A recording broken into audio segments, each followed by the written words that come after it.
Salut, je suis Béatrice Kemwe-Tegeka de l'Assemblée de Brême.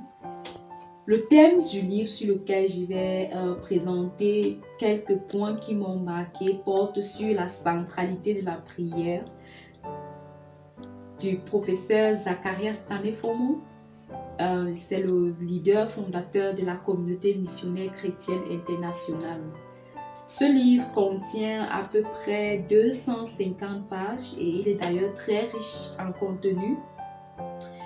Pourquoi est-ce que j'ai porté mon choix sur ce livre? La raison principale est que j'ai eu à lire plusieurs livres du même auteur sur la prière, mais la chose qui m'a le plus finalement frappé dans ces livres portant sur la prière, c'est qu'il définit l'importance de la prière dans la vie de tout croyant. Il définit la prière comme étant l'élément central pour la communion entre Dieu et le croyant. Et il définit également la prière comme étant, je cite, le rail sur lequel se déplace la locomotive de la puissance de Dieu. En d'autres termes, sans la prière, il ne peut avoir aucune action au ciel. On ne peut pas provoquer Dieu ou mouvoir Dieu à agir si nous ne prions pas.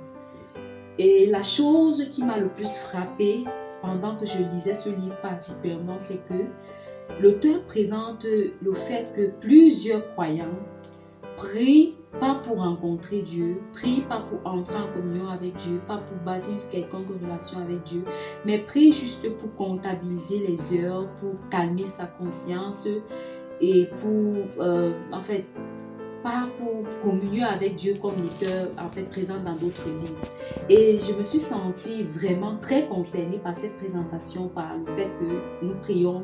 Je prie juste parce que je veux rendre compte et calmer ma conscience et pouvoir pointer à la fin de la journée que voilà, j'ai accompli mon devoir, ma tâche de prière. La prière est devenue comme une tâche juste.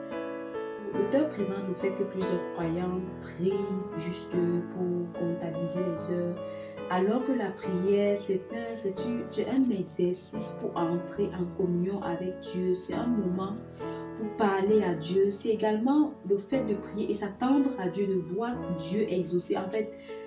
Par la prière, la prière rend la vie chrétienne plus dynamique. Lorsque tu pries, tu vois Dieu exaucer. Tu es encouragé à prier davantage.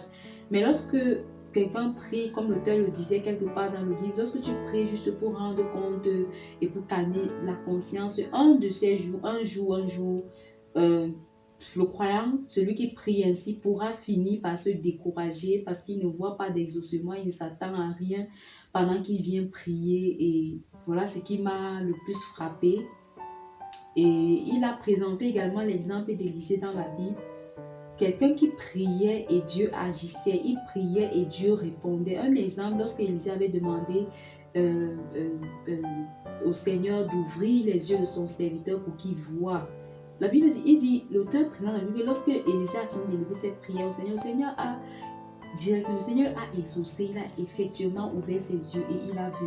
Ça veut dire que Élisée avait pris le temps de cultiver d'abord une amitié, une certaine relation et une communion avec le Seigneur par la prière, de telle en sorte que toutes ses prières étaient toujours exaucées lorsqu'il élevait une prière au Seigneur. Et c'est la prière de l'auteur pour nous, pour tous les lecteurs de ce livre, c'est que tu entres en communion avec le Seigneur, c'est que lorsque tu ressors du lieu de prière, tu es content parce que tu sais que tu as communion avec ton Créateur et tu t'attends à ce qu'il va t'exaucer.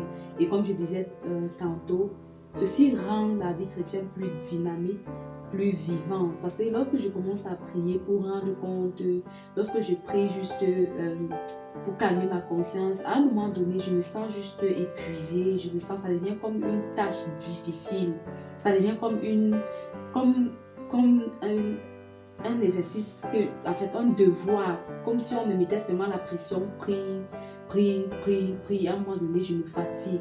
Mais lorsque je prie pour rencontrer Dieu, ça procure d'abord en moi une certaine joie de continuer à prier, d'élever davantage les prières au Seigneur parce que je sais qu'il va m'exaucer.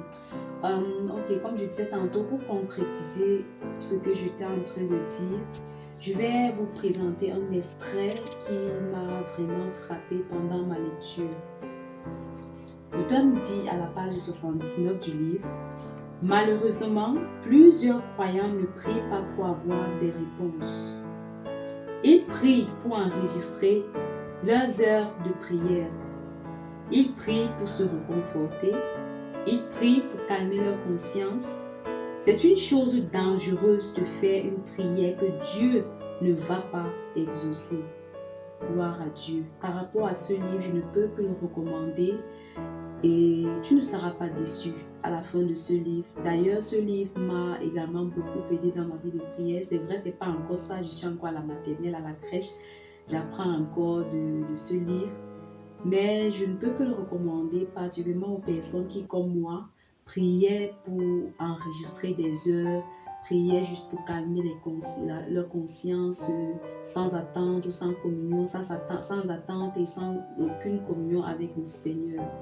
Donc, je ne peux que le recommander et cela va t'aider à désormais prier pour t'attendre à Dieu, pour voir Dieu exaucer à tes prières et ainsi ta vie chrétienne, tu pourras la rendre plus vivante et plus dynamique.